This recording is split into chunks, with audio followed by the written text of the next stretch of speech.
깨닫게 하시고 새롭게 하시고 정결케 하옵소서. 오늘도 함께 하시고 복을 다하여 주실 줄 믿사오며 예수님의 이름으로 기도하옵나이다. 아멘. 하나님 말씀 봅니다. 창세기 47장입니다.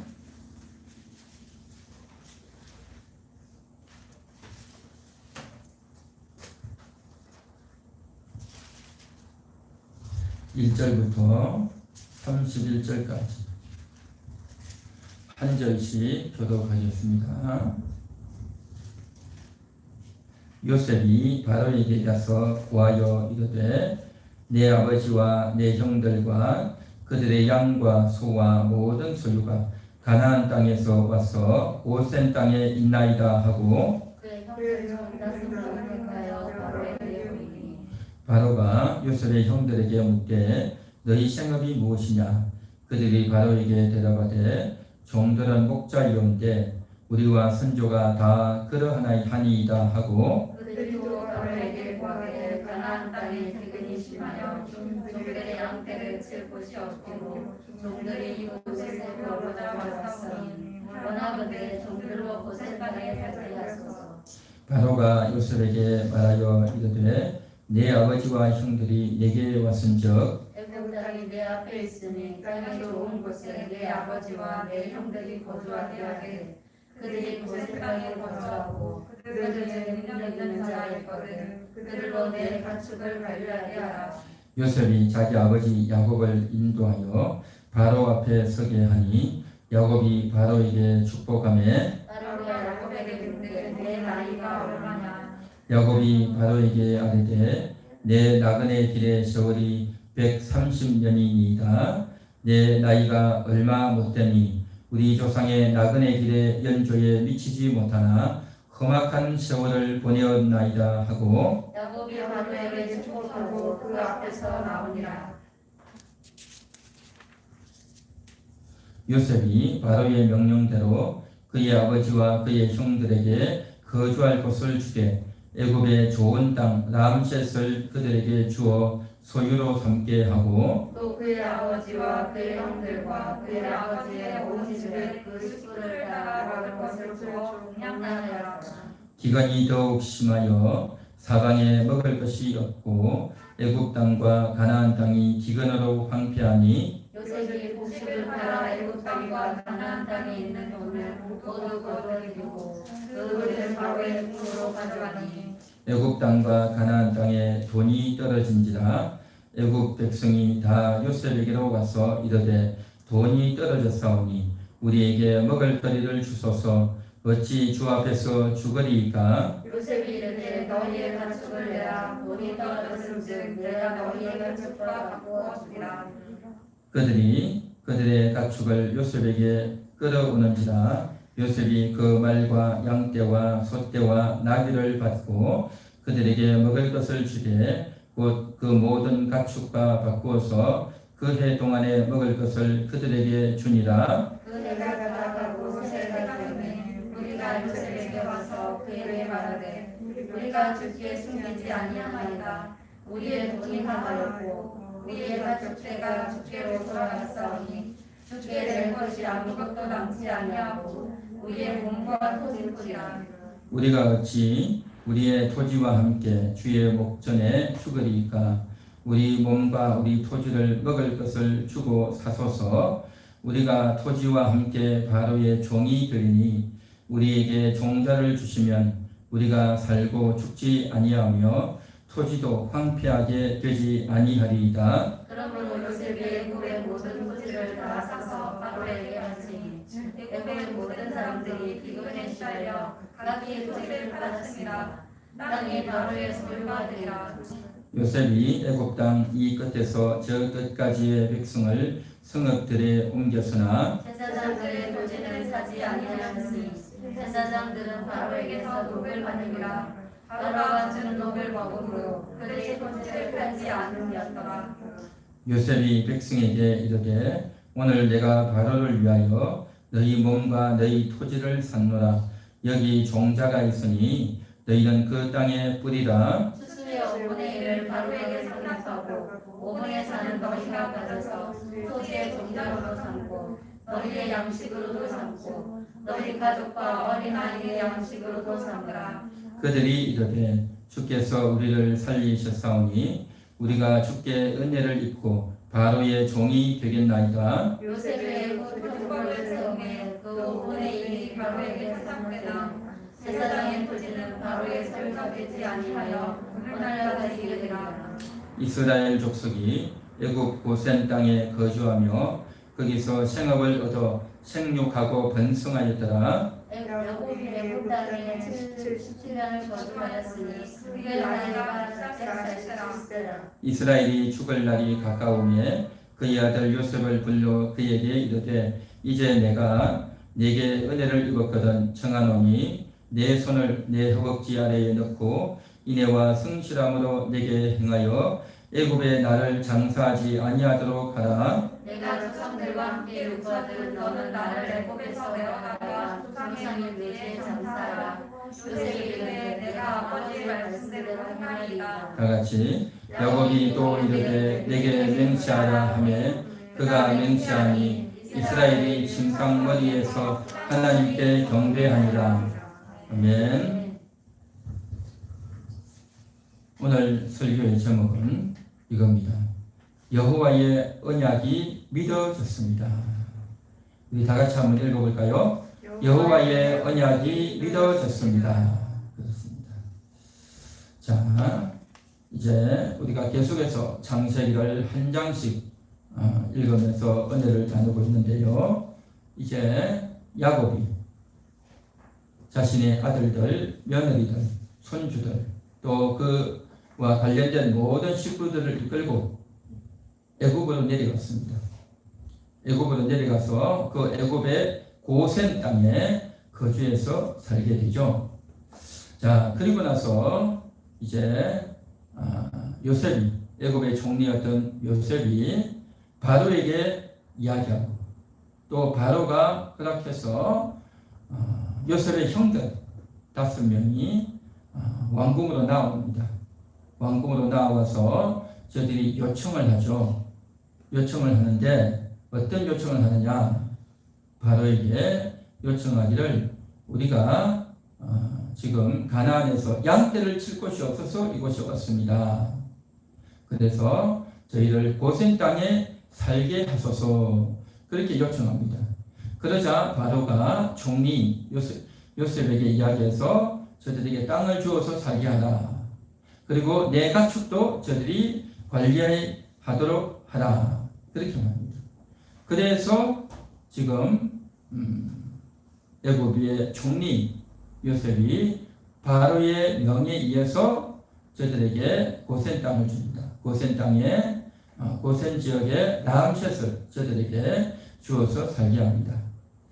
자, 이 부분이 언급이 되어 있는데 우리가 성경을 자세히 오늘 47장을 읽었지만 46장, 45장 쭉 보면 어떤 일이 벌어지냐면 7년 동안 풍년이 있었죠.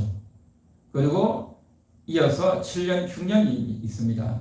그래서 7년 흉년 되는 2년째에 요셉의 형들이 야곱의 10명의 아들들이 양식을 사러 가죠. 그래서 양식을 첫 번 사오고 그 다음에 또 가서 양식을 사오면서 이제 그곳에서 애굽의 총리가 아니라 요셉이라는 것을 알죠. 그래서 요셉이 자기 정체를 밝힙니다. 그래서 다 하나가 되어서 기뻐하고 즐거워하고 엉엉 울고 이제 회복이 되어집니다. 그리고 요셉이 형들에게 이야기합니다. 우리 아버지를 데리고 오십시오. 그래서 이제 아버지와 형님들이 고센 땅에 살게 될 겁니다. 그렇게 이야기했어요. 형들은 고센 땅이 어딘지 왜 거기 가는지 몰라요. 그러나 요셉은 분명히 고센 땅에 살게 될 겁니다. 라고 이야기했어요.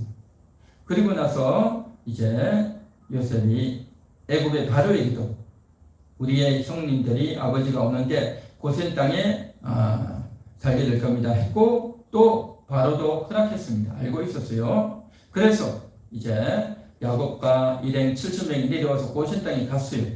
고센 땅에 거주했습니다. 그러고 살고 있는데 갑자기 오늘 47장에서 요셉이 형들을 부르고 또 바로를 면전에서 면담하도록 그렇게 한 겁니다. 그래서 또 묻습니다. 바로가 묻습니다. 너희 직업이 뭐냐? 예, 저희는 목자들입니다. 그러니까 형들이 우리에게 고센 땅을 주어서 살게 해 주십시오 라고 이야기합니다. 그러니까 바로가 고센 땅을 살도록 하라 그렇게 합니다. 여러분 좀 이상하지 않습니까? 이미 고센 땅에 산다는 거 다 알고 있고 이미 알고 있는데 또 와가지고 고센 땅에 살게 해주세요. 그래 그곳에 살아라 이야기하잖아요. 그렇죠? 할 필요가 없는 거죠. 그렇죠? 할 필요가 없는데 이 일을 하고 있다는 겁니다. 그 왜 그러느냐?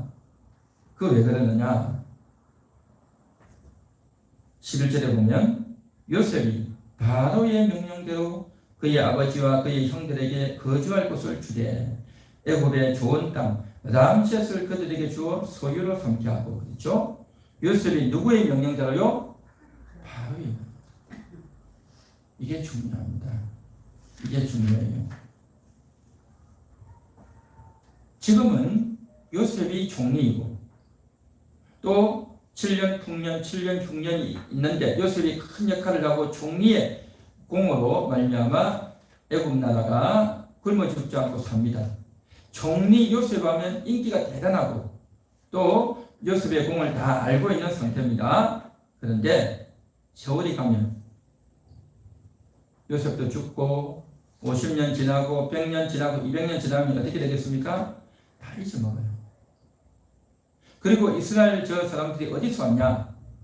요셉이 총리가 돼 있으니까 그때 온 게 아니냐? 요셉이 자기 동족들 데리고 와가지고 우리 애굽에서 자기들이 좋은 것 다 해먹고 산다 라고 하는 헛소문이 왜곡된 주장이 또 오해와 편견이 생길 수가 있는 겁니다. 요셉은 그러한 것들을 미연에 방지하기를 원하는 겁니다. 얼마나 요셉의 생각이 추도 면밀한지를 우리가 살펴볼 수 있는 겁니다. 한마디로 말해서 정확한 사실과 근거를 남겨놓아야 되는 겁니다.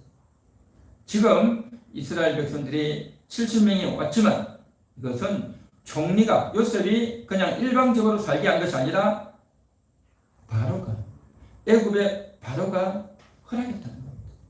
그래서 요셉의 형들이 요청했고 바로가 허락했다는 겁니다. 왕이 국사를 보면서 사람들을 만나고 백성들을 만나면요 옛날이나 지금이나 다 기록을 합니다. 우리는 보통 보면 사람을 만나서 이야기하고 무슨 일이 있으면 기록 잘 안 하잖아요. 그런 일이 있었다 그런 일이 있었다 그리고 잊어먹고 또 무슨 말을 했는지 아라고 했나 어라고 했는가 기억도 잘 안 나고 가물가물할 때가 많죠. 그런데요 나라를 통치하는 사람은 절대 그렇게 하지 않습니다. 다 기록해요. 그래서 왕이 또 대통령이 이렇게 하면요 기록하는 사람들이 따라다니면서 다 기록을 해요. 그래서 그때 무슨 말을 했는지 정확한 어떤 표현을 했는지 다 기록을 합니다. 그래서 나중에 누구라도 거짓말 못하게 딱 합니다. 정확하게 합니다. 옛날이나 지금이나 마찬가지예요. 조선시대 때도 보면 다 기록 남아있잖아요. 그죠? 이 지금 애국도 마찬가지입니다. 그래서 정확하게 기록을 남겨서 분명한 사실과 근거를 딱 남겨놔야 됩니다.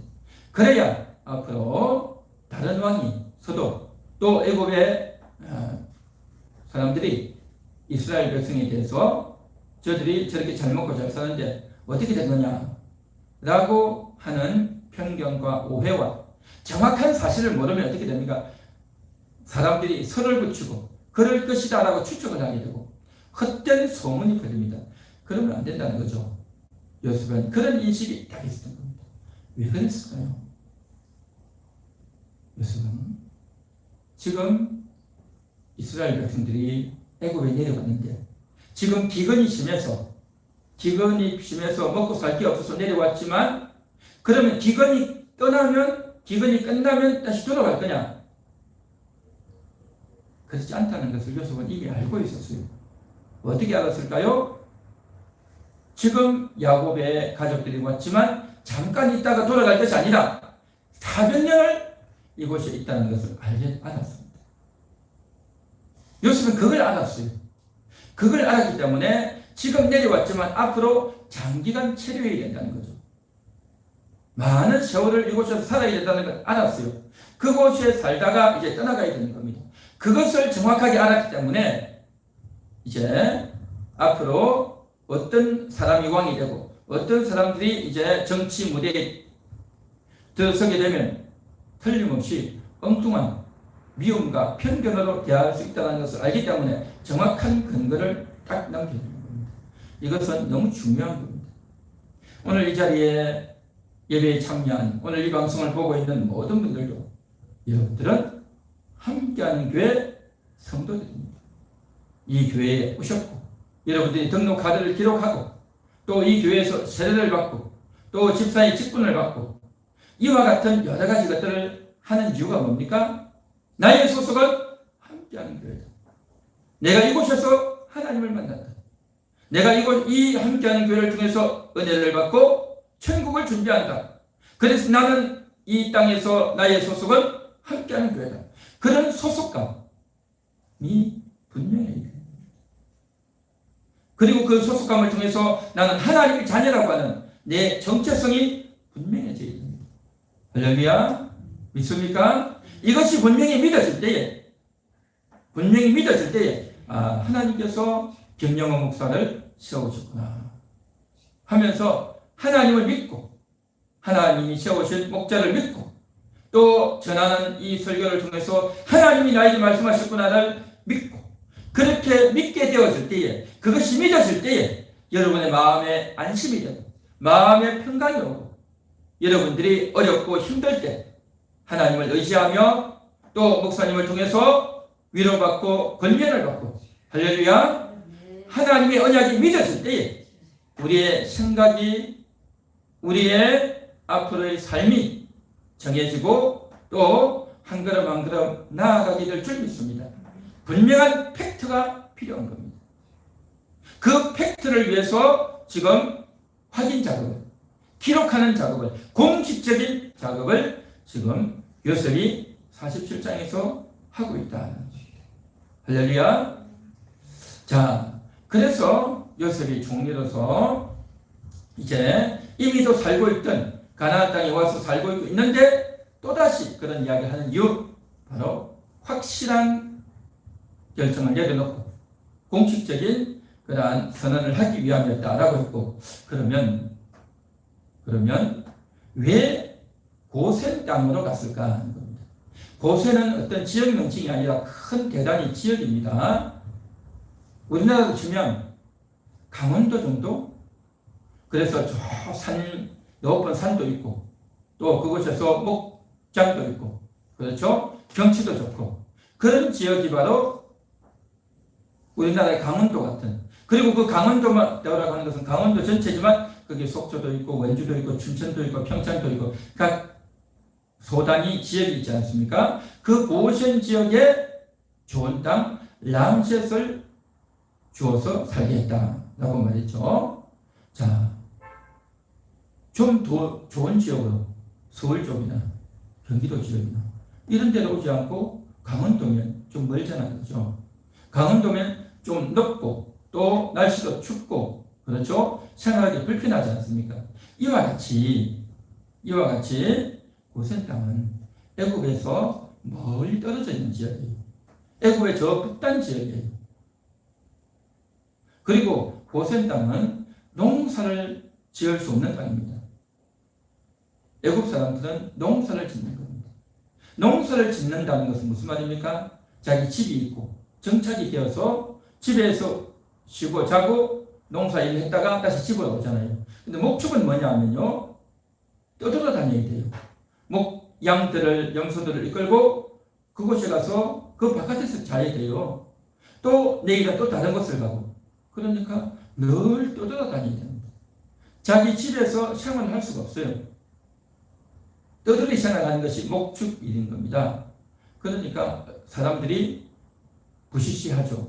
자기 몸을 가꿀 수도 없고 집도 없고 또 새까맣게 타고 그러다 보니까 생활에 편리할 수 없죠. 그냥 대충 입고 대충 먹고 대충 자고 그렇게 하는 거죠. 그러니까 볼품도 없고 엉망이죠. 그에 비해서 농사를 하면 어떻습니까? 고생스럽긴 해도 그래도 안정된 생활을 하잖아요.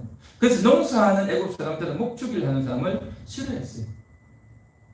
싫어하고 거기다가 양을 잡고 염소를 잡으면 어떻게 되면 피를 흘리잖아요. 피를 흘린다는 것은 사람들이 볼 때 그렇게 좋지를 않죠. 그죠? 매일 소를 잡고 돼지 잡아보십시오. 징그럽잖아요. 그런 일 하는 사람들이 조금 좋게 보이지 않죠. 이러한 다정하게 여기는 그러한 이미지가 안 좋아요. 한마디로 말해서 농사일 하는 애국 사람들은 목축일 하는 사람에 대해서 이미지가 안 좋아요. 그리고 그 목축하는 장소가 고센다. 먼다 말이죠. 그러니까 한마디로 말해서 별로 좋은 이미지도 아니에요. 그리고 위치도 멀어요. 그 지역이 고센 땅인데 요셉이 총리로서 너무 잘 알면서도 자기 아버지와 자기 형님들을 그곳에 있게 했어요. 왜 그랬을까 하는 겁니다. 오히려 우리나라식으로 말하면 서울이나 경기도 지역에 와서 교통도 편리하고 또 좋은 집도 있고 생활도 편리한 그곳에 살면 얼마나 좋겠습니까? 근데 일부러 떨어뜨려 놨어요. 왜 그랬을까 하는 겁니다. 이것은 요셉이 그냥 우연히 그렇게 한 게 아니라 요셉에게 다 계획이 있습니다. 아까도 이야기했듯이 형들이 왔을 때에 형님들은 고센 땅에 살게 될 겁니다 라고 미리 이야기했고, 그래서 아버지와 형님들이 왔을 때도 고센 땅에 있게 했고 또 고센인 겁니다. 그리고 계속해서 고센이라는 지역을 계속 고수하는 겁니다. 고센 땅 멀 것 같아. 강원도 멀 것 같아. 경상도로 갈까? 차라리 전라도로 갈까? 경기도로 올까? 이곳저곳 언급하지 않았어요. 딱 한 군데를 언급해서 계속 이야기하는 겁니다. 왜 그러냐 말이죠. 요셉에게는요 다 계획이 있었어요. 생각이 있었단 말이죠. 요셉이 갖고 있는 생각이 뭔지 아십니까? 창세기 15장에 보면 이런 말씀이 있어요. 창세기 15장 13절입니다.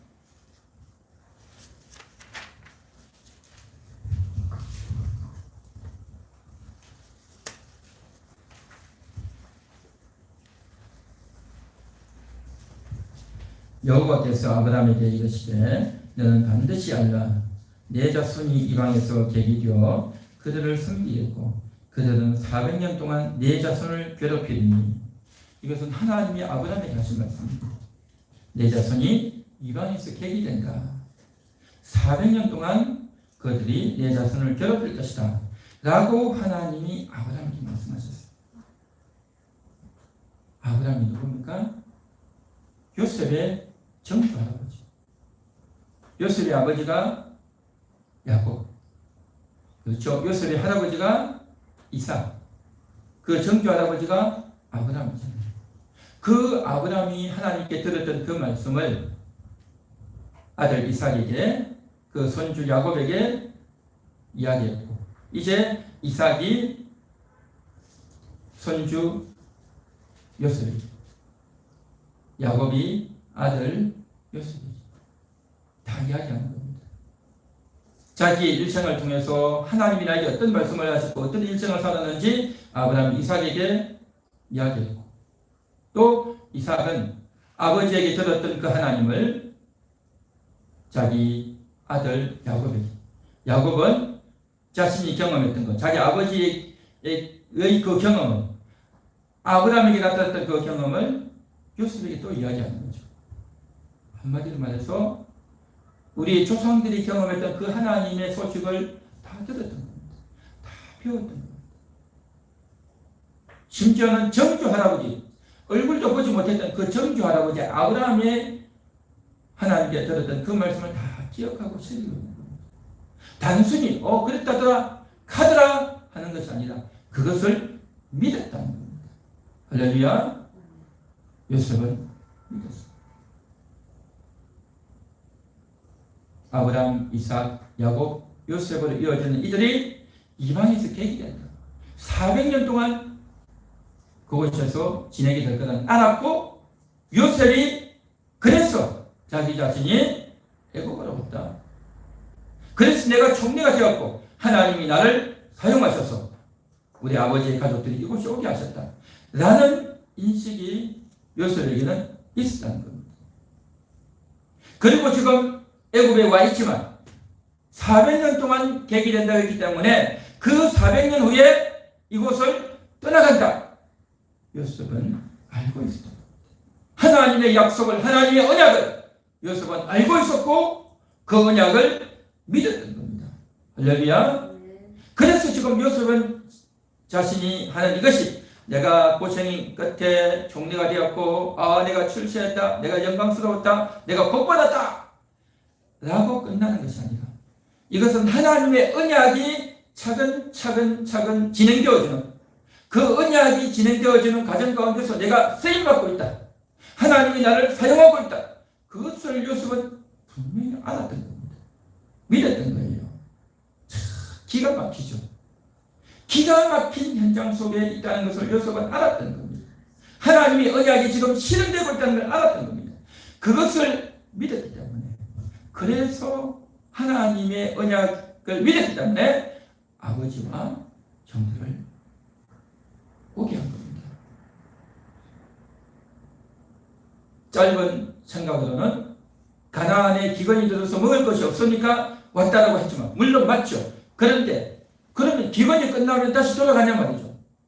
기근이 끝나면 다시 가나안 돌아갈 거냐? 그게 아니라는 겁니다. 400년을 있어야 된다는 겁니다. 그게 하나님의 뜻이라는 겁니다. 그걸 알았기 때문에 요셉이 이제 곧 떠나가야 된다는 거죠. 애굽에 들어왔지만 떠나가야 되는데 애굽의 저 한가운데 가장 노른자의 좋은 땅에 있으면 어떻게 되겠습니까? 떠나가기 힘들어요. 그래서 가장 북쪽, 애굽의 가장 북단 지역의 땅이 고센 지역입니다. 그 가장 북쪽 땅에 있어서 하나님께서 가라 하면 즉각 떠날 수 있는 그곳, 그 위치를 정해요. 그래서 요셉이 그런 땅이 어딘지를 찾았고, 그래서 고센 땅, 그럼 가라고 형들이 왔을 때 미리 이야기했던 겁니다.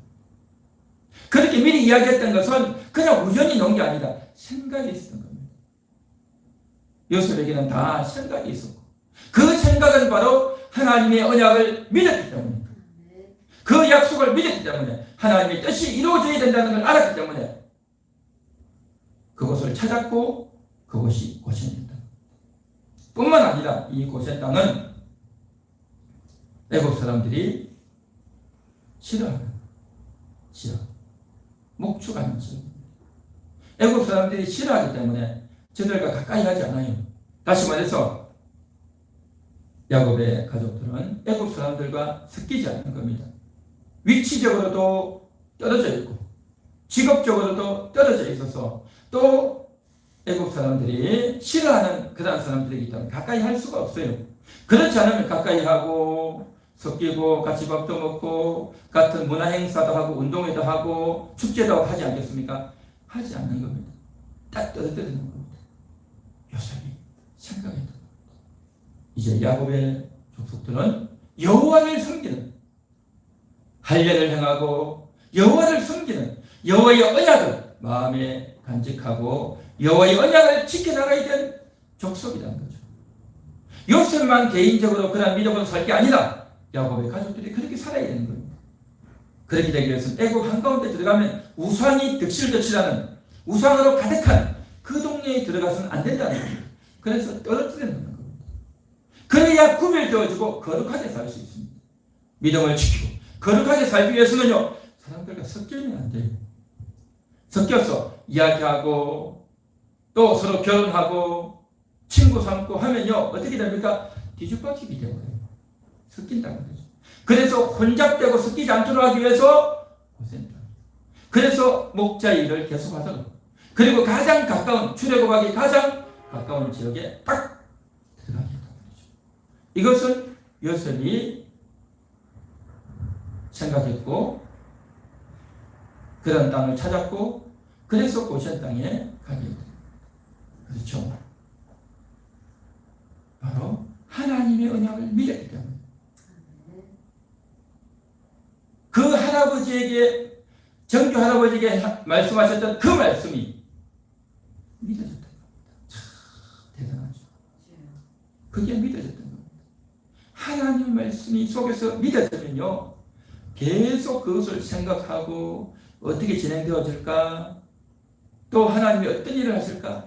거기에 관심이 있고 거기에 마음이 가고 그것을 위해서 기도하고 거기에 온통 마음이 쏠리는 거예요. 할렐루야. 그렇지 않으면요, 내가 뭐 먹고 살까? 어디 재밌는 거 없나? 왜 저 사람이 나를 저렇게 못마땅하게 생각하나? 하면서 세상을 보고 사람을 보고 자식들을 보고 시험 들고 유혹에 빠지고 화를 내고 더 많은 것을 가지려고 욕심을 부리고 거기에 다 왜 있습니까? 하나님을 믿으면요, 하나님의 말씀이 내 속에 다 들어와 있으면 그것에 관심이 가는 겁니다. 그것에 눈길이 간단 말이죠. 저는 목표를 하지만 하나님이 나를 이곳에 보내셨습니다. 하나님이 나를 쓰십니다. 우리가 이 땅에서 이렇게 살아가지만 천국을 준비합니다. 천국을 준비하기 위해서 오늘도 목회하고 또 우리 함께하는 교회 성도들이 이 땅에서 고달프고 힘들지만 천국을 준비하기 위해서 우리가 살아간다 라는 인식을 딱 하게 되면요, 정말 그것을 믿는다면 천국이 어떤 곳일까? 하나님이 어떻게 약속하셨지? 성경이 뭐라고 되어 있지? 거기에 마음이 쏠리고 눈길이 가고 찾아서 읽게 되고 그것을 위해서 더 기도하고 더 목사님, 사모님 찾아와서 질문하고 물어보고. 할렐루야. 믿으면요, 그게 관심이 갑니다. 믿지 않으면 듣기는 들어도 뭐 그러겠어 그렇게 생각하고 한 귀로 듣고 한 귀로 흘려버리고 나중에는 다 잊어버리죠. 그러나 그 말씀을 정말 믿으면요, 천국을 생각합니다. 천국은 어떤 곳일까? 천국은 어떤 곳일까? 나 같은 자를 택해 주시고 나 같은 자를 써주시는 하나님, 너무 놀랍고 대단한 겁니다. 정말 내가 그렇게 될 수 있을까? 더 기도하고 더 애를 쓰게 되는 거죠. 우리 함께하는 교회가 바로 고생 같은 시대. 남들이 알아주지도 않고 근사한 건물이 있는 것도 아니고 사람들이 많이 모이는 것도 아니고 어떻게 보면 개척교회고 아직도 부족하고 연약한 교회 아닙니까? 오늘 자리에 와 있는 여러분, 이 방송을 보고 있는 모든 분들, 왜 이런 지역에서 내가 살까? 내가 왜 이런 교회에 왔을까? 왜 내가 너한 목사님을 만났을까? 라고 우리가 생각하고 좀 부끄럽고 좀 외소해 보이고 좀 티가 안 나고 좀 정말 뭔가가 부족하고 연약해 보이는 그러한 교회를 내가 다녀야 되나? 각종 생각이 나오고 부끄러운 마음이 들 수도 있겠지만, 그러나 지금 현실이 중요한 게 아니라 하나님이 큰 뜻이 있다. 내가 이곳에서 천국을 준비한다. 성도들이 적고 지금 환경은 부족하고 열악하지만 하나님이 대단하시다. 하나님이 엄청난 약속을 하셨다. 하나님이 우리에게 주실 것이 대단하다. 그것이 믿어지면요, 이 세상의 조건과 환경은요, 눈에 보이지 않습니다. 이곳에서 내가 이 큰 말씀을 받았구나, 이 대단한 말씀을 받았구나, 그것이 믿어지고 그것이 마음에 새겨질 때 하나님이 나에게 좋은 것을 준비하셨다. 엄청난 복을 주실 것이다.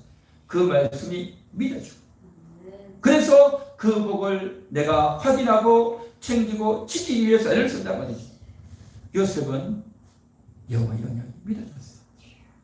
정조 할아버지에게 얼굴도 보지 못했던 그 정조 할아버지, 그 말씀이 믿어졌어. 그래서 내가 지금 이곳에서 쓰임받는다, 그런 생각으로 고센 땅을 선택했고 자기의 아버지와 가족들이 오게 했고, 그래서 이곳에서 400년을 있다가 떠나야 된다는 걸 알고 차근차근히 다 준비해간 겁니다. 얼마나 멋있습니까? 얼마나 대단합니까? 하나님을 믿었기에, 그 언약을 믿었기에 이런 계획과 이런 행동을 하죠.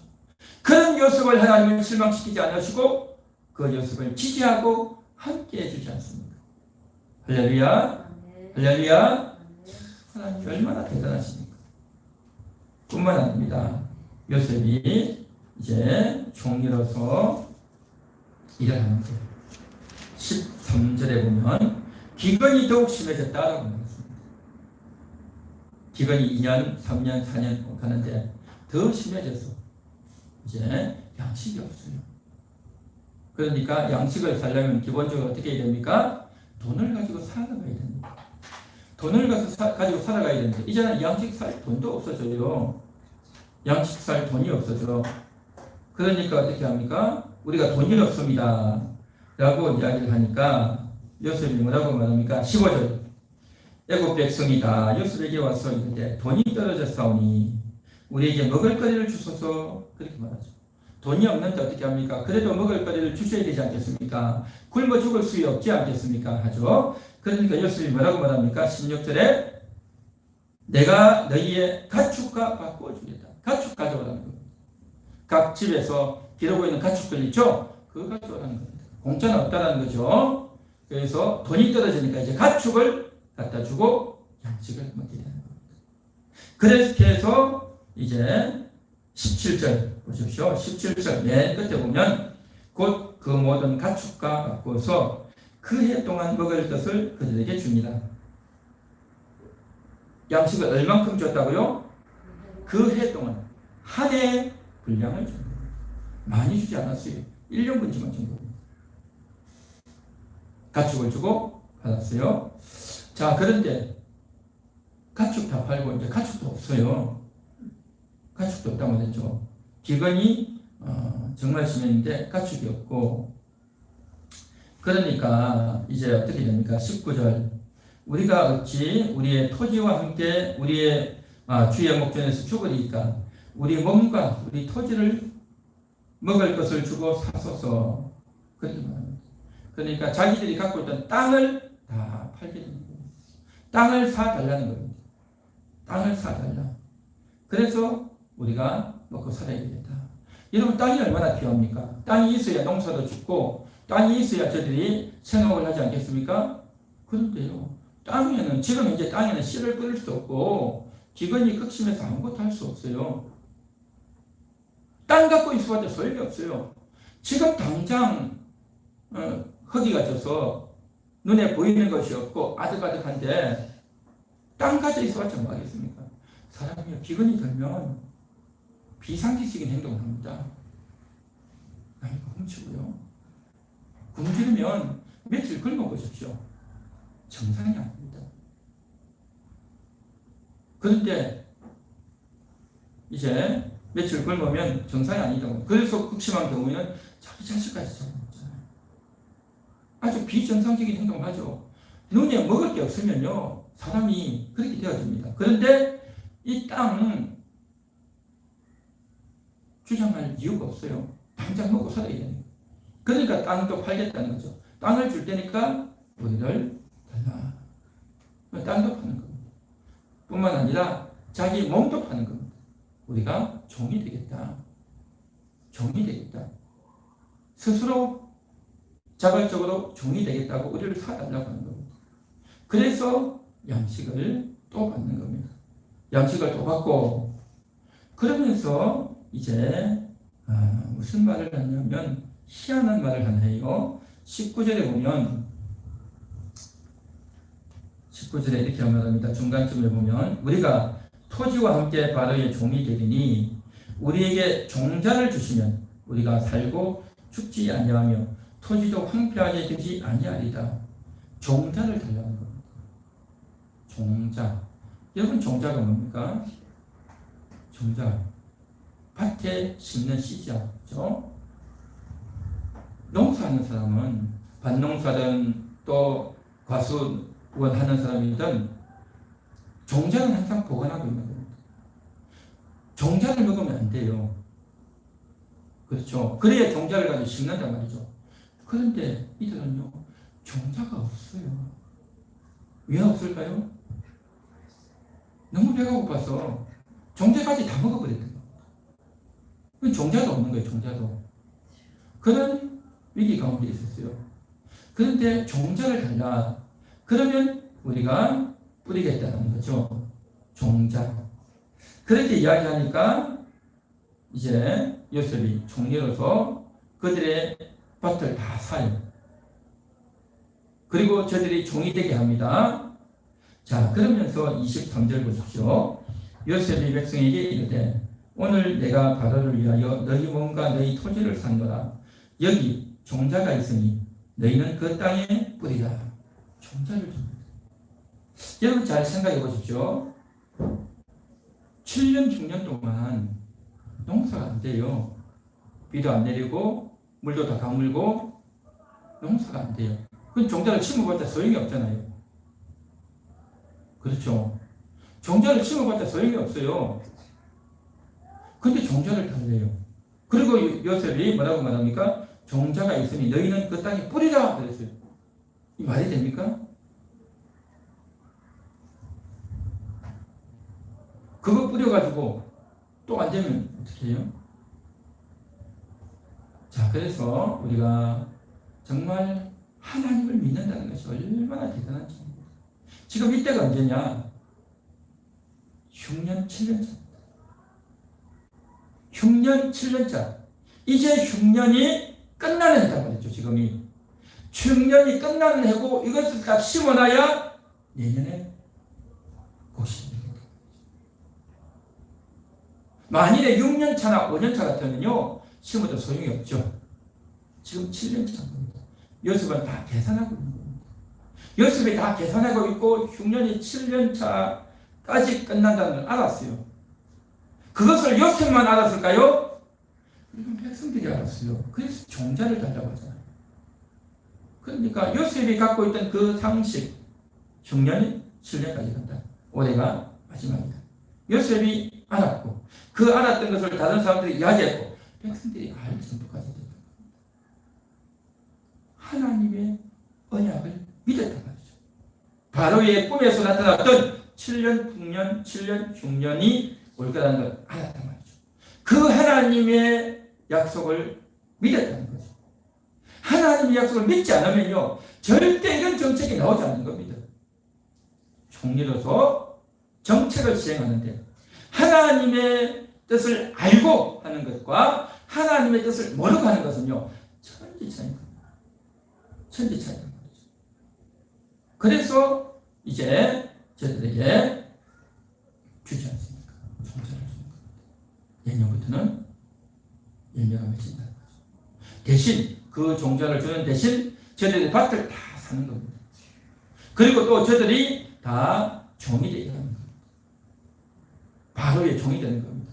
그전에는 부자였고 땅을 갖고 있었고 그 밑에 종들이 있었고 필요 없습니다. 다 거두어드리는 겁니다. 그러니까 바로 빼고는 다 종이 되는 거예요.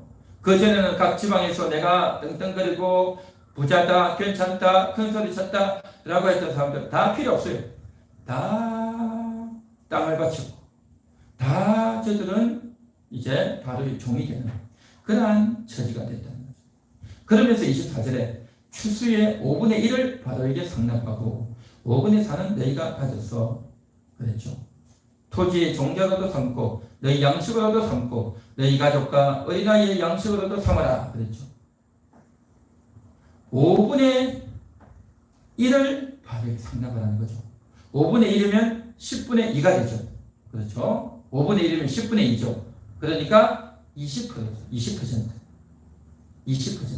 그러니까 20%를 상납하고 그 다음에 80%를 너희가 먹어라 하는 거잖아요. 그죠? 이것이 바로 요셉의 토지법입니다. 요셉의 토지법. 이 토지법이 참으로 유명한 토지법입니다. 요셉이 하나님이 주시는 그 지혜를 얻어서 요셉을 20%의 세금을 바치도록 하고 80%를 먹도록 했습니다. 다른 그때 당시 나라들은 어떻게 했냐면요, 3분의 1을 바치게 합니다. 3분의 1이면 어떻게 됩니까? 33%잖아요. 또 어떤 때는 2분의 1을 바치게 하는 겁니다. 2분의 1이면 절반이니까 50%잖아요. 그러나 요셉은 20%를 바치게 하는 거죠. 오늘날에도요, 장사를 하는 사람들이 세금 내야 되잖아요. 사업하면 다 세금 내야 되죠. 또 뿐만 아니라 우리는 장사하지 않으면 뭐 세금 낼 게 없나 싶지만요. 다 알게 모르게 세금 다 내고 있어요. 우리가 집을 사고 팔 때 다 세금 내잖아요. 그렇죠? 자동차를 살 때도 세금 내고요. 우리가 가게에서 슈퍼에서 과자 하나 살 때도, 라면 하나 살 때도, 신발 살 때도, 옷 살 때도요. 다 세금이 있어요. 그렇죠? 부가세가 다 있단 말이죠. 그 세금 다 내고 삽니다. 우리가 알게 모르게. 이때 당시에는 그런 상시한 물품이 없었지만 그 세금을 20%로 내게 하는 거예요. 20%는요, 많은 돈이 아닙니다. 요즘도 장사하면요, 그 무역에 세금 내야 되고, 상속받으면 상속세 내야 되고, 또 물건을 사면 산 대로, 팔면 판 대로 다 세금 냅니다.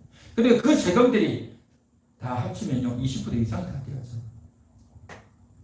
가장 최소한으로 잡은 거죠. 5분의 1이면. 그래서 20%를 바로에게 바치고 80%를 너에게 먹으라는 거죠. 다른 어떤 데보다도 가장 많은 이득을 차지하는 법이 바로 요셉의 토지법이다. 오늘 성경 창세기 47장에 나오는 요셉의 토지법은요, 역사적으로도 굉장히 유명한 토지법. 그래서 그 토지법이 이제 배워지고 전달되어져서 로마 시대까지 그 20%의 원칙이 지켜지고 전해져 내려오게 됐던 거죠. 자, 그렇게 해서 애굽의 토지법을 요셉이 이제 세웠는데, 그렇게 할 수 있었던 이유, 여러분 어떻게 보면 어떻습니까?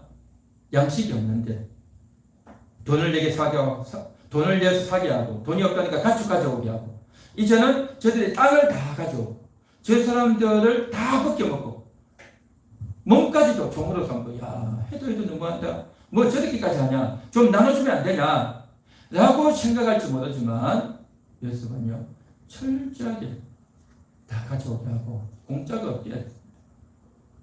공짜가 없게 했어요. 자, 그 정도 하면 어떻습니까? 사람들이, 야, 총리가 해도 너무한다 하면서 불평이 일어나고 쿠데타가 일어나고 이렇게 반발하는 것이 일어날 법도 한데, 그런데 요셉의 이 말을 듣고 어떻게 했습니까? 그 애굽의 모든 신하들과 지방에 있는 부자들과 또 힘 있는 자들이 어떻게 했어요? 저들의 반응이 뭡니까? 25절을 보십시오. 25절 다 같이 읽겠습니다. 그들이 이르되 주께서 우리를 살리셨사오니 우리가 주께 은혜를 입고 바로의 종이 되겠나이다. 주께서 우리를 살려주셨다는 거예요. 뭡니까? 양식을 줬다는 거죠. 그렇게 해서 양식을 안 주면 어떻게 되겠습니까? 그만큼 기근이 심했고 먹고 살 게 없는, 하루에 한 끼, 이틀에 한 끼 먹기도 힘든 그런 지경 아니었겠어요? 저들은 양식을 얻은 것이 너무 고맙고 감사해요. 그래서 은혜를 입었다, 바로의 종이 되겠습니다 라고 저들이 자발적으로 그렇게 이야기하는 겁니다. 야, 저들에게 불평이 있었고 애굽의 총리에 대해서 불만이 있었다면 이런 말을 할 수 있겠습니까? 놀라운 고백 아닙니까? 억지로 어쩔 수 없이 말이야, 총리가 해도 너무하네, 이렇게까지 하냐 하고 불평의 뜻으로 한 게 아니라 감사한 마음, 감격스러운 마음으로 그 고백을 하고 있다는 거죠. 이들이 정말 이렇게 할 수밖에 없었던 것은 그만큼 기근이 극심했고, 또 뿐만 아니라 요셉을 신뢰했던 겁니다. 요셉을 신뢰했던 겁니다. 요셉은 개인의 욕심으로 착복하지 않았어요. 착복이 뭡니까? 빼돌리는 거죠. 빼돌리지 않았어요. 자, 여기 보십시오. 14절. 요셉이 곡식을 팔아 애굽 땅과 가나안 땅에 있는 돈을 모두 거두어들이고 그 돈을 어디에? 바로에 공급하셨어요. 그러니까 왕에게 다 바쳤어요. 자기 것 챙기지 않았어요. 자기 목 챙기지 않았습니다. 바로의 공으로 다 가져갔어요. 바로의 공. 그리고 땅을 이제 받아가지고 어떻게 합니까? 바로에게 다 바친 겁니다. 바로에게. 26절 보십시오. 요셉이 애굽 토지법을 세우며 그 5분의 1이 바로에게 상납되나. 그렇죠. 바로 이게 성납니다. 요셉 자신이 중간에서 챙기고 하지 않았습니다. 요셉은 그만큼 할 수도 있죠. 바로가 그랬어요. 이 모든 것이 다 내 거다. 나는 너보다 높은 것이 자리밖에 없다. 그렇게 바로가 이야기했잖아요. 요셉이 그렇게 해도 돼요. 그런데도 요셉은 그렇게 하지 않았습니다. 자기 개인 욕심으로 챙기고 뒤로 감추어두고 절대 그렇게 하지 않았습니다. 또 자기 편, 자기 좋아하는 사람, 이런 사람들에게는 양식을 팔 때 너는 돈 안 내도 돼. 너는 그냥 가져가. 너는 가축 안 가져와도 돼. 너는 그냥 가져가. 그렇게 하지 않았습니다. 여러분, 이것은 정말 중요합니다. 높은 지위에 있고 권력이 있으면요, 자기 좋은 사람, 자기 편 다 챙겨주고, 그렇죠? 뒤 봐주고 하잖아요. 요셉은 절대 그런 게 없었어요. 아주 공평하게 했어요. 없으면 다 같이 없고, 또 그들에게 다 가축받는 겁니다. 다 돈 받아요. 모든 사람에게 공평하게 똑같이 공정하게 대하는 겁니다. 이것이 어떻게 보면 매정해 보이고 너무 심하다라고 할지 몰라도 공정한 겁니다. 공평하게 하는 겁니다. 그렇기 때문에 저 사람들이 자기들의 돈 다 내고 가축 다 내고 땅까지 다 바쳐서 힘들다, 나는 아무것도 없다, 빈털터리다라고 말할지 몰라도 요셉은 애굽의 총리는 공정한 사람이다. 저 사람은 뒤로 챙기는 사람이 아니다. 자기 사육 챙기는 사람이 아니다라는 것을 다 알았던 겁니다. 한마디로 말해서 요셉을 신뢰할 수 있다라는 거죠. 깨끗한 정치를 한 거죠. 정직하게, 깨끗하게, 공정한 정치를 한 겁니다. 요셉은 정말 그렇게 했던 사람. 그래서 처음에 애굽에 왔을 때, 보디발의 종으로 있을 때, 그때도 일을 정직하게, 깨끗하게 했던 거예요. 그래서 그때도 인정받았고, 이제는 왕의 총리가 되었어도 인정받는 그런 사람이 되었던 거예요. 요셉이 왜 그랬을까요? 요셉이 왜 그랬을까요? 그것은 바로 요셉이 여호와를 믿었기 때문에, 여호와께서 나와 함께 하신다는 걸 믿었기 때문에, 여호와께서 나와 함께 하시고 나와 동행하는 이것이 바로 형통이라는 것을 알았고 믿었기 때문에, 그 자체로 하나님이 나와 함께 해주시는 그 자체로 행복하고 만족한 겁니다.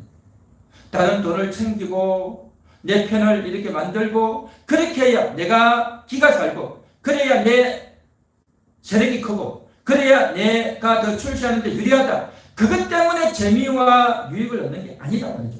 자기 명예, 자기 지위, 자기 쾌락을 챙기는 것이 아니라 하나님이 함께하는 자체로 만족하고 그거를 행복하다는 거죠. 그렇기 때문에 거짓과 욕심과 또 부정부패 하지 않았다는 겁니다. 그렇죠. 보통 사람들이 지위를 차지하면, 정권을 차지하면 어떻게 됩니까? 다 도둑질하는 거죠. 뒤로 다 빼돌리지 않습니다. 그래서 지금 온 나라에 난리가 나는 라임 사태, 사모펀드잖아요. 그리고 은행에 저금하러 간 부자들 있으면, 이거 사모펀드 하나 사십시오. 이거 상품 뭐합니까? 이거 갖고 있으면 돈 됩니다. 손해보지 않습니까? 아니, 국가가 보증합니다. 그렇게 해서 사람들이 사죠. 그렇게 해서 그걸 가지고 엄청나게 해가지고 부도 다 내버렸잖아요. 라임에 얼마나 많은 사람들이 돈이 떼입니까? 또 옵티머스, 거기도 많은 사람들이 돈이 떼입니다. 수천억, 수조가 그렇게 다 날아갑니다. 그 높은 자리에 있는 사람들이 다 해먹은 거 아닙니까? 뿐만 아니라 태양광 했잖아요. 태양광 왜 안 좋았습니까? 원전을 다 없애버린 거죠. 그 원전에서 전기하는데 그걸 다 없애버리고 태양광을 해먹어야 되니까. 그래서 태양광을 사와서 설치하고 그 관련된 사람들이 돈 벌어먹고 다 하라고. 그렇게 한 거죠. 근데 온 나라가 지금 다 거들날 정도로 굉장히 어려운 상태인 겁니다. 지위를 갖고 있고 정권을 갖고 있으면 자기 마음대로 하고 싶은 그런 욕심이 가득가득하죠. 이게 어느 나라고 어느 시대에 갈 것 없이 다 그래요. 요새는 그렇지 않습니다. 내 지위와 특권을 가지고 내 마음대로 사리사욕을 챙기고 내 편을 만들고 절대 그렇게 하지 않았습니다. 하나님이 함께 하시는 자체가, 하나님과 동행하는 자체가 행복이고 기쁨이기 때문에 다른 걸 챙겨서 내 여우를 챙기고 내 가족들 챙기고 내 자식들 챙기고 그런 짓 하지 않았어요. 이게 바로 하나님을 믿으면, 하나님을 믿고 내 영혼이 하나님 안에서 만족하면요, 다른 거 가지고 만족하려고 꿈도 꾸지 않는 겁니다. 하나님을 믿기 때문에 이것이 가능하다는 거죠. 어떤 분들은 하나님을 믿지만 하나님도 좋고 세상의 지위와 물질도 좋다라고 하는데 그건요, 사이비기가 있는 겁니다. 온전한 것이 아니죠. 저는 목사로서 하나님이 나를 목사로 세웠다는 걸 저는 믿습니다. 부족하고 연약한 자이지만 하나님이 나 같은 자를 세우셨다는 걸 믿습니다. 그렇기 때문에 저는 양심껏 정직하게 하나님을 기쁘시게 하는 그러한 사역과 목표를 하려고 합니다. 비록 소수의 성도들이 나오고 또 코로나로 인해서 교회가 좀 어려워질 수 있지만 그럼에도 불구하고 꿋꿋이 교회를 지키고 말씀을 선포하며 영혼들을 사랑하고 기도하는 이 일을 저는 끝까지 나갈 겁니다. 할렐루야. 하나님을 믿기에 하나님이 나를 써주시는 것만 해도 감사하고 감격합니다 라는 마음이 있기 때문에 그렇게 할 수 있는 겁니다. 그렇습니다. 하나님을 믿으면, 하나님의 약속이 믿어지면 나의 영원한 복락은 천국이다. 나는 천국에서 영원히 살 거다. 하나님이 나에게 상급을 주신다. 그 천국을 다스린다. 이 땅에서 내가 다스리는 훈련을 하는 거다. 죄를 다스리고 내 마음을 다스리고 유혹을 다스리고 사탄을 다스리고, 할렐루야. 그게 핵심이고 그게 중요하다는 걸 알고 믿으면 비록 현재가 가난하고 쪼들리고 어려움이 있고 고달프고 시련과 환난이 많아도 이걸 내가 이기겠다. 그 훈련을 하는 것이 내 인생이다 라고 하는 것이 믿어지면 내 처지가 보이는 겁니다. 내 처지, 가난하고 돈도 없고 고생도 하고 몸도 아프고 여러 가지 어려움이 많지만 내 처지와 현실에 왜 이것이 왔는지가 딱 보여지는 겁니다. 하나님이 나를 훈련시키고 하나님이 나를 사랑하시는구나 라가 이것이 인식이 되어지고 믿어지고 깨달아지는 겁니다. 할렐루야. 그러면서 영혼이 일어나는 겁니다. 영혼이. 내 영혼이 그런 생각을 딱 하게 된단 말이죠. 그런데 이것이 믿어지지 않으면 영혼이 잠자고 있고 육신의 생각만 가득하고 욕심만 가득하고 화만 나고 스트레스만 쌓이고 걱정과 염려에 쌓여서 내가 뭐 먹고 살까? 앞으로 어떻게 될까? 세상이 어떻게 될까? 그런 염려와 근심과 걱정이 찌들려 사는 겁니다. 온 TV를 보면, 인터넷을 보면, 책자를 보면 주변 사람들의 이야기가 다 그런 거 아닙니까? 그 사람들의 말을 듣고 듣다 보니까 그 말에 세뇌가 되었어요. 그 말이 나의 생각이 되어졌고 그것이 나의 신념이 되고 가치가 되어서 그렇게 산단 말이죠. 그러나 우리는 하나님이 믿어지기 때문에, 하나님의 언약이 믿어지기 때문에 내 영혼이 쫙 일어나게 되면 하나님이 나를 훈련시킨다. 내가 이 땅에서 육신적으로 고달프고 부족하고 고생하지만 천국을 준비하라고 훈련시켰다 라는 것이 믿어지는 겁니다. 내가 누구인가? 나는 하나님의 자녀이다.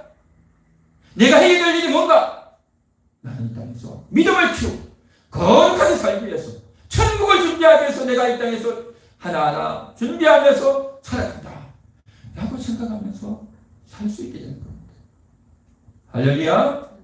할렐루야. 여러분의 목적, 여러분의 생각이, 여러분의 정체성이, 여러분의 할 일이 보여지고 인식되어지고 자각되어지는 줄 믿습니다. 대단한 거죠. 저도 목사로서 그런 생각으로 목회하고 있고 여러분들이 그렇게 살 수 있도록 끊임없이 하나님 말씀을 증거하고 그래서 그 언약의 성도가 되어져서 언약을 마음에 믿고 언약을 지키며 그렇게 살아가는 겁니다. 오늘 시간 정말 여러분, 요셉이 걸어갔던 그 길, 우리는 요셉과 시대도 다르고 재능도 다르고 역할이 다르지만 본질은 똑같은 겁니다. 오늘 시간 여호와의 언약이 믿어졌습니다. 여호와의 언약을 믿습니다. 아니, 그것이 믿어졌습니다. 내게 새겨졌고 믿어졌습니다. 내가 믿습니다. 그래서 나는 천국을 준비하기 위해서 한 걸음 한 걸음 나아가겠습니다.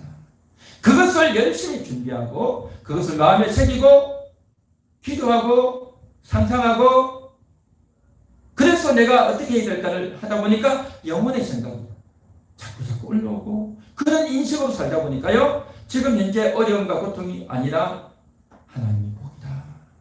하나님이 나에게 길을 열어주신다. 라는 인식의 생각이 되어서 요셉처럼 고센땅을 준비하고 자기 가족들을 다 데리고 오고 또 이곳에 있다가 내가 벗어난다는 걸 알기 때문에 그렇게 고센땅을 준비하고 살아야 됩니다. 그리고 나라의 시책을 하고 나라를 정책을 하고 다스려야 됩니다. 오늘 시간 여러분들도 정말 하나님을 믿습니다. 말씀을 믿습니다.